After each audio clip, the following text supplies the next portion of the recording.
Fala pessoal, tudo bem? Meu nome é Túlio. No vídeo de hoje a gente vai comentar um pouquinho sobre o VGHF, por que a cotação está caindo tanto. Basicamente, essa é a grande questão dos investidores. Eu vou tentar explicar aqui alguns dos motivos, lembrando que esse fundo com certeza precisa de uma análise mais detalhada da DRE, tá? Para quem é investidor dele, não é um fundo tão simples, ele tem aqui uma estratégia bem ampla, então quem é investidor dele precisa entender um pouquinho. Basicamente, então ele tem duas carteiras, a carteira valor e a carteira renda. Carteira renda são ativos que ele quer carregar para o médio e longo prazo, que vão ali gerar a renda recorrente dele, e a carteira valor ele utiliza como posições oportunísticas. Então ele quer comprar barato, para que o mercado se recupere em determinado momento, ele faça a venda e consiga fazer o giro para ter lucro. Justamente por isso, ele carrega alguns ativos dentro do seu portfólio que tem um risco maior ali dentro. Então, ele tem ações, ele tem SPEs, ele tem, enfim, outros ativos, outros veículos de investimento que são um pouco mais arriscados. Então, por isso, ele tem que conseguir entregar um rendimento um pouquinho maior para compensar o risco. Sempre lembrando, risco-retorno. Maior o risco, maior tem que ser o retorno. Se o retorno não está condizente com o risco, a cotação tem que cair, porque você tem que conseguir comprar aquele ativo mais barato para compensar o risco. Então aqui a gente já tem um grande indicativo do porquê a cotação está sofrendo. Lembrando que no final do vídeo eu vou mostrar a taxa de sensibilidade para vocês. Basicamente indica quanto que você está levando para casa de taxa comprando o fundo com desconto.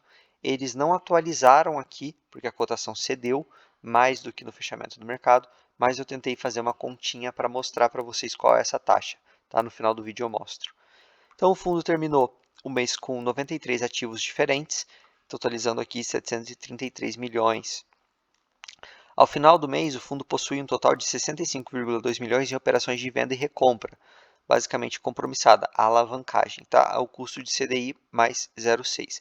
Interessante aqui ele colocar o custo para a gente não consegue mensurar qual que é a taxa fixada, pelo menos eu não vi essa distinção ali de quais são essas operações compromissadas, mas geralmente na média do mercado você consegue fazer essa compromissada a uma taxa de CDI mais 2, mais 3, e está no custo aqui de CDI mais 0,6, ela está em tese gerando lucro, tá? Mas eu vou apontar o problema disso na DRE para vocês. A gente consegue ver aqui a distribuição de 0,10 por cota, que ele vem mantendo. Vamos ver até quando. Ao longo dos últimos 12 meses, o fundo acumulou uma distribuição de dividendos de 1,31 por cota, equivalente a uma rentabilidade de 15,1 ao ano, ou IPCA mais 8,8 ao ano. Quis destacar muito isso aqui por quê? Porque a gente tem visto alguns outros fundos high grades, principalmente, pagando talvez isso aqui, um pouco mais, depende do preço. Inevitavelmente, o custo de oportunidade ele vai bater muito forte. Nesse caso, se eu consigo em um outro tipo de ativo essa taxa com menos risco, naturalmente o mercado em momento mais turbulento vai migrar para aquele lado, então a cotação vai sofrer por causa disso. Por outro lado, esse fundo, o VGHF, ele tem um potencial maior de valorização, então a cotação dele vinha se segurando muito por causa disso também. E seguindo essa tese que eu expliquei para vocês no começo do vídeo da carteira valor e da carteira renda, o fundo aqui então ele teve um aumento da participação na carteira valor, que passou a representar 23,6% dos ativos. Então aumentou aqui quase 1%. Esse crescimento veio de investimentos adicionais de equity, tanto em cotas de SPS, como em um FII de desenvolvimento, todos já existentes na carteira. Outro ponto que eu preciso comentar sobre isso, às vezes não, muitas vezes, esses ativos de equity, SPS, eles demoram a começar a gerar renda. Então, se você tem um período de desenvolvimento que você não está recebendo nada e depois você passa a receber ou vem uma bolada no final, então o resultado ele tem uma oscilação.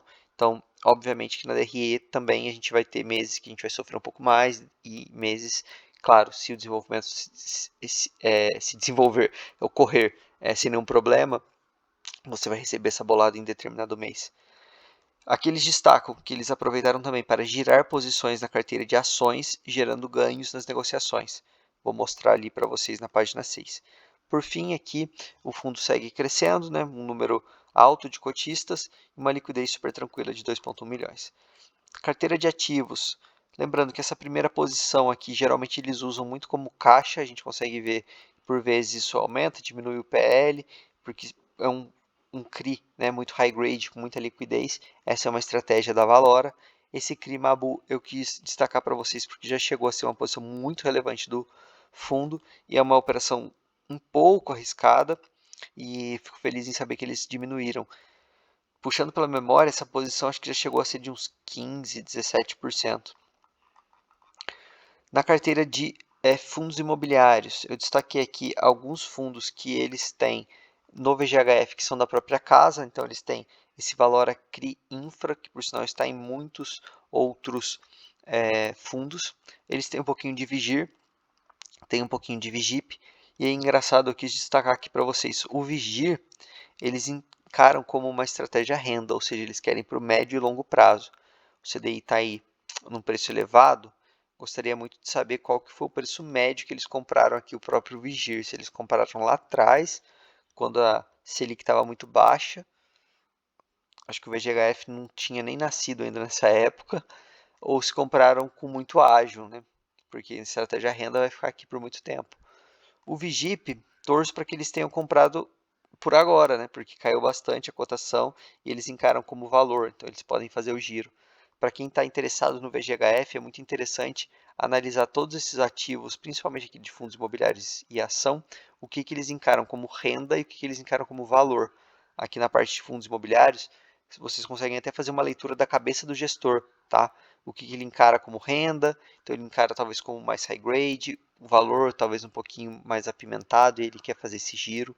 Pessoal, se estiverem gostando dos meus vídeos, tenho me esforçado bastante para trazer 2 por dia, deixa o like, se inscreve, eu vi aqui que mais de 90% das pessoas que assistem o canal não são inscritas, isso me ajudaria muito, beleza? A gente consegue ver aqui as ações, basicamente essa posição aqui em Aliança Sonai que ele tem aqui de mais relevante, 2,11% do PL, o resto realmente é muito pouquinho.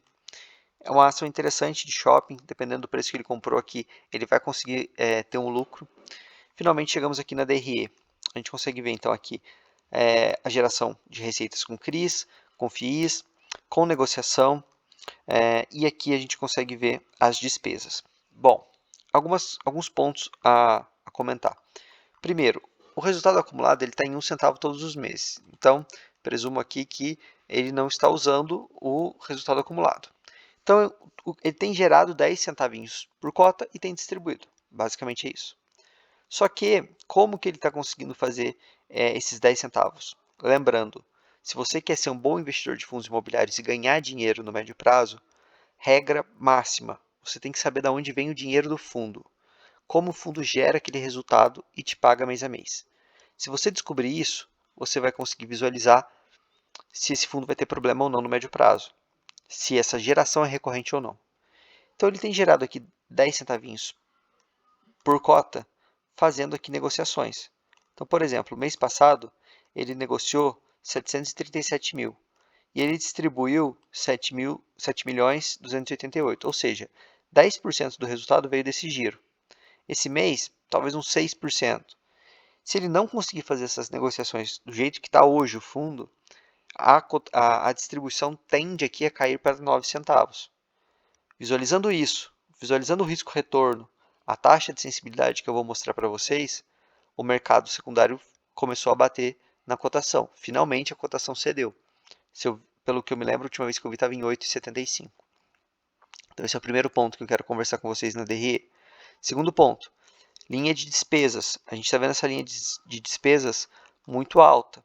Obviamente que aqui a gente tem as compromissadas.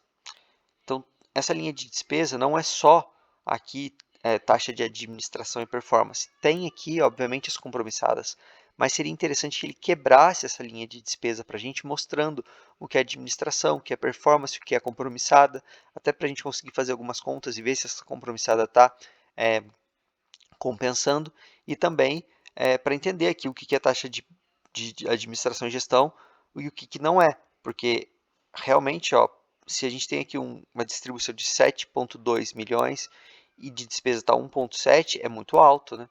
Obviamente que eu estou aqui reforçando de novo. Eu sei que tem compromissadas, só gostaria que eles quebrassem essa linha para a gente conseguir ter uma noção melhor.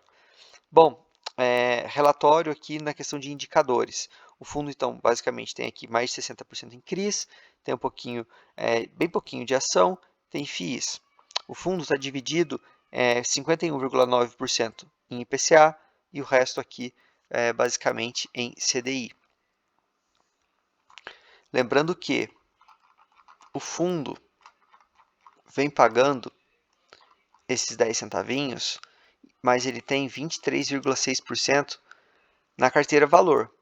A bolsa nos últimos dias, semanas, ela deu uma melhorada. Então, quem sabe aqui o fundo comece a fazer giros mais relevantes para comprovar essa tese e volte a distribuir 0,11, 0,12. Porém, por outro lado, me preocupa um pouco a geração recorrente, que não me parece ser em 10 centavos e sim mais perto de 9. Bom, movimentação do mês de março. Então aqui eles fizeram a venda da Multiplan, certo? Que foi o que eles comentaram lá no começo do vídeo com a gente. E também aqui a gente consegue ver um pouquinho das outras movimentações. Por fim, chegamos aqui à taxa de sensibilidade. O fundo, então, a R$ 9,00 gerava um yield, né, bruto de IPCA mais 8,81 e de CDI mais 4,25. O que, para o risco do fundo, me parecia um pouco desbalanceado. Com a cotação cedendo, o fundo aqui ele deve estar então gerando um IPCA mais 9 e um CDI mais 4,4, tá? Então já é um valor mais interessante no preço da cotação atual. Pessoal, basicamente é isso. Se gostaram do vídeo, então peço mais uma vez a inscrição e o like. Beleza? Valeu!